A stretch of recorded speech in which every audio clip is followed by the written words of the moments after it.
Hi, so you've signed up to a breathwork session with me and you want to know what the heck this thing called breathwork is, like the technique itself. So this video is going to be a really short introductory video into what the technique involves and what you'll be doing at an individual or a group breathwork session.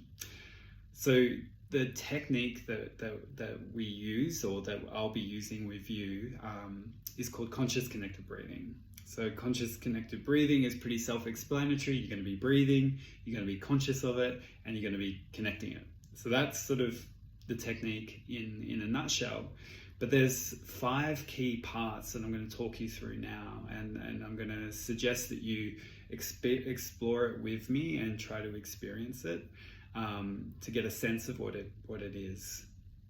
So the first aspect to this technique is mouth breathing. So in these group and individual sessions, I'm really going to encourage you to do mouth breathing through a nice, relaxed, open mouth. So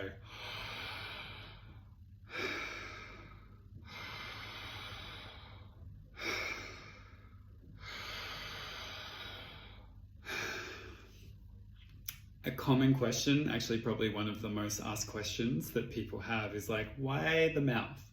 I read this book called Breathe by James Nestor, and they tell me that mouth breathing is actually really bad and that you should be breathing through the nose. The thing is, there's lots of different breathing techniques, and these advanced practices, such as conscious connected breathing, they sometimes, there are practitioners that prefer to work with nose breathing over mouth breathing. I have been trained in my lineage, I've been trained to work with mouth breathing as a first step with people. And the reason for this is that as a society, we hold a lot of expression in, we hold a lot of tension in our jaw. So when you're doing a breathwork session with a closed mouth, you can actually kind of trap all that energy that's building, all that expressive energy. It's like, I'm not going to use my voice. I'm not going to cry. Whereas if you've got a really nice, relaxed mouth, it just kind of allows that expression to take shape. There's less resistance in the mouth space. As you get more advanced in the practice, then you may want to transition to nose breathing. And sometimes in my group sessions, I'll actually invite people to switch from mouth to nose breathing in the later part of the session. But as a baseline at the start, open mouth and a real invitation to bring in as much breath and as much energy as possible.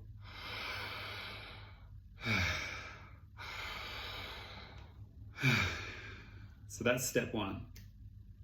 Step 2 is diaphragmatic breathing. So that means you're going to be breathing from this area here. The diaphragm is the muscle that kind of exists at the bottom of the rib cage, and it's where the breath kind of starts. So it starts down here. So it's sort of good to kind of just give your belly a bit of a massage, just kind of to feel that diaphragm, and then breathing out.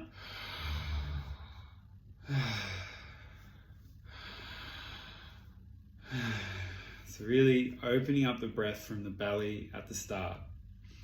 When you start to breathe into your belly, there's a natural transition up into the chest area. So when you breathe here, follow the breath up into the chest and really open and expand.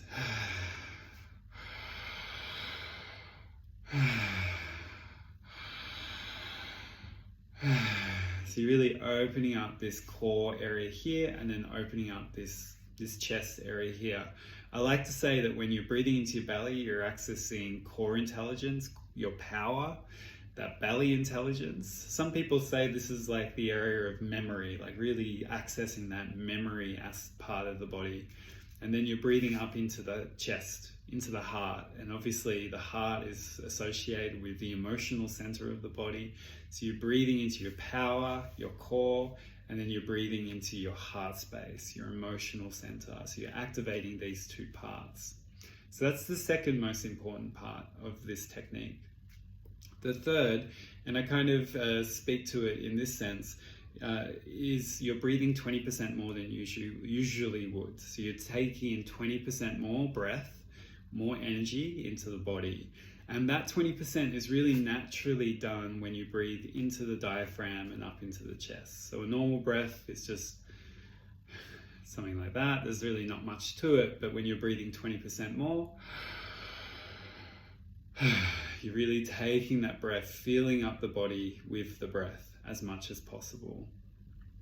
Then you come into the next phase, which is when the breath comes up, it reaches its peak, and then it just tips over into this breath that is released, that is let go of.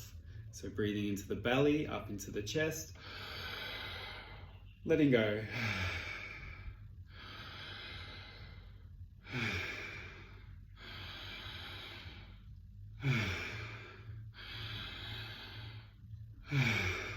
So you're just allowing the breath to just be released without force or control.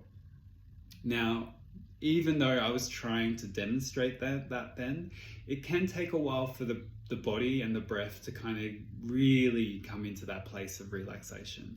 But if you just kind of allow it each time to be softened, to be let go of a little bit more, it's just going to keep going. It's just going to really allow that softening and that relaxation to be enhanced in the body with the exhale.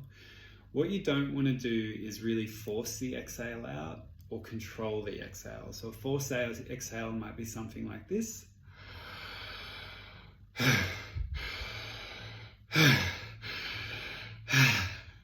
You know, a lot of men actually find themselves doing that type of breathing where you just want to like, oh, I'm feeling sad, I'm just going to punch through that and move beyond it. Where in reality, you want to soften into it, really just surrender to it.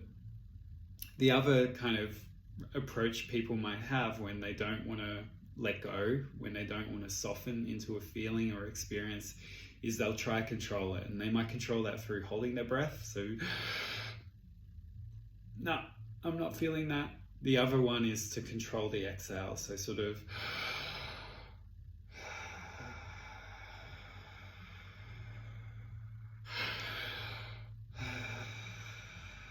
that's pretty common as well, and it's super normal to kind of drop into any of these sort of breathing deviations or these controlled or forced exhales.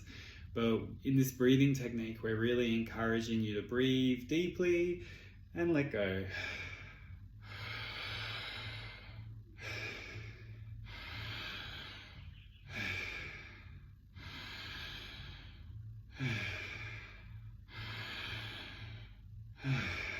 And then we're going to come to the final key element to this practice, which I've already spoken of. It's connecting the breath. So it's bringing in the circular breath.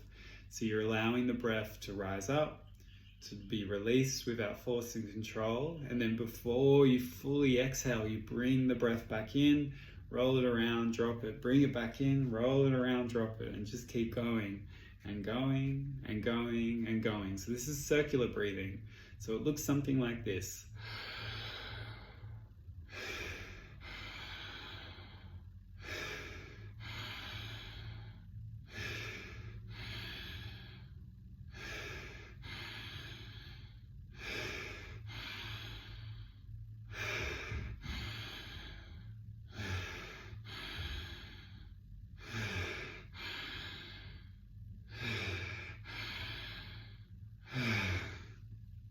So that circular breathing is really just ensuring that the flow of energy, the flow of prana, the flow of breath is constantly moving within your body.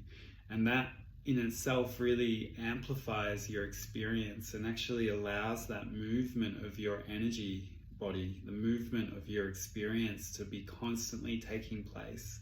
So we like to think of the breath as like a river, like you're allowing that river to be constantly flowing. If you've been following me and practicing this whilst I've been doing it, then you probably would start to be feeling some of the indicators of activation, or the indicators of the breath taking place or taking shape within your bodies. You might be feeling tingling in the hands, you might be feeling a little bit dizzy or lightheaded. So these are just some of the signals that you're actually activating energy within your body and that you're doing the technique right. And just to keep following that and exploring that and being curious with it. So these are the main elements of conscious connected breathing. I'm going to be posting some more videos about different elements of breath work, but in the meantime, start sort of practicing the technique, especially if you're about to come into a breathwork session with me, and it's going to really help prepare you for this session or for your breathwork sessions. Thanks for tuning in, and I'll hear from you soon. Thanks, bye.